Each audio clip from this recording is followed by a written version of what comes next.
So all it takes is one mentor, one person who cares, to tell that young person, you know what, I believe in you. I know you can do it if you want to. So what if you're getting a late start? You've got a long life. We can do that with one another. We don't have to just do it with children, with toddlers, or with middle schoolers, or young adults. We can do this for each other, whatever our age, because thoughts are things. Now, a few weeks back, there was a special service, and we went to a church of a totally different denomination. And it was interesting to sit through that service because I didn't know I was such a bad person, you know? And apparently everybody in the congregation was. Because we kept being bombarded with that, you know, that we had to change our ways, and we had to make some other decisions and get our act together. And when I came out of there, did I feel good? Not particularly. I thought, gee, I thought I was doing pretty good. I thought I was a decent person. I thought I knew God. And I do know God. We call God infinite intelligence. How much better an explanation could there be? Intelligence beyond our understanding. Intelligence that brings everything into divine order. Intelligence that created everything around us, everything that exists. And that intelligence is within each one of us. You know, we're talking about younger people, we're talking about supporting one another. Aren't we all still children at heart? Isn't that why we're still here on this earth plane? Because we're still children. We're still learning.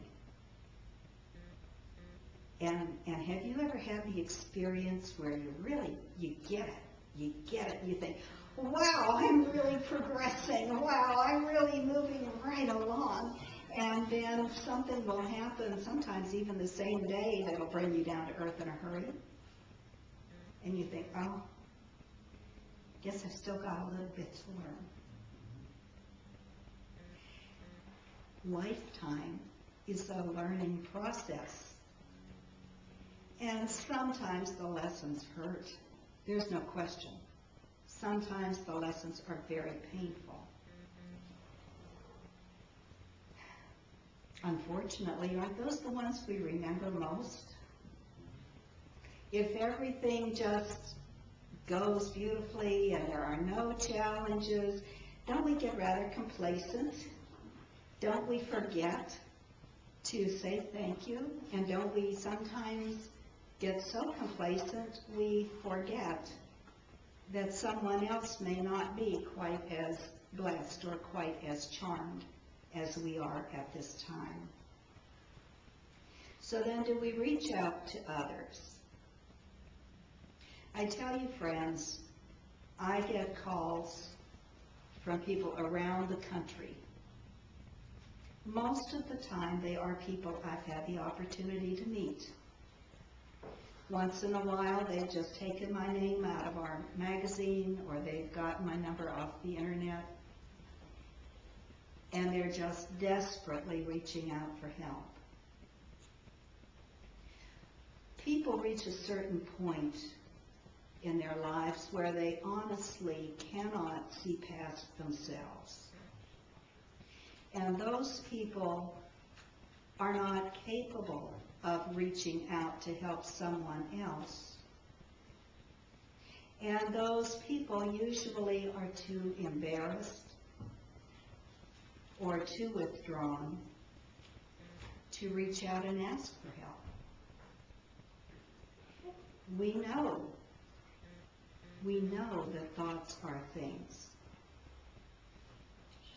We know if we send love and we send positive thought and we send prayers and we send healing, we know all of that will be received. Now, most likely someone's not going to come running up to you and say, I dreamed that you were sending me healing. They may never tell you about it at all, but they will feel it. And I know this for a fact because I can be dealing with something very, very difficult. And just like that, I'll start feeling better. And I realize that somebody somewhere said a prayer for me. And invariably, a few days later, I'll see someone and they'll say, gosh, you must be feeling better. You're looking brighter. You look like you're feeling better. And I'll say, I am. I was really at a low point, but I just feel so much better. And I'll get a smile. And sometimes they'll say, I've been praying for you. And I'll tell them, I know. I know. Thoughts are things, friends. Yes, things happen to us. There's no question. And sometimes things happen that don't seem all that fair. Not sure why it is. When something wonderful happens, we kind of go, yeah, yeah. And if something not so wonderful happens, we think, why me? Because it's life. It's life. But we have to be positive. We have to be positive. We make our own happiness or unhappiness. There is no question about that. There is no question. That is just one of the laws that does not vary for anyone, anytime, any place. We make our own happiness or unhappiness. We have been put here for a purpose. We may not know exactly what that purpose is because each one of us is an individual, and I'm sure each one of us has our own reason for being here. But it would behoove us, it would behoove our families, our country, our world, if everyone would try a little more diligently to find out what that purpose is and then get on with it. One of the things we are here for is to love and support one another. You don't need to have a lot of money to do that. You don't need to have a PhD in education to do that.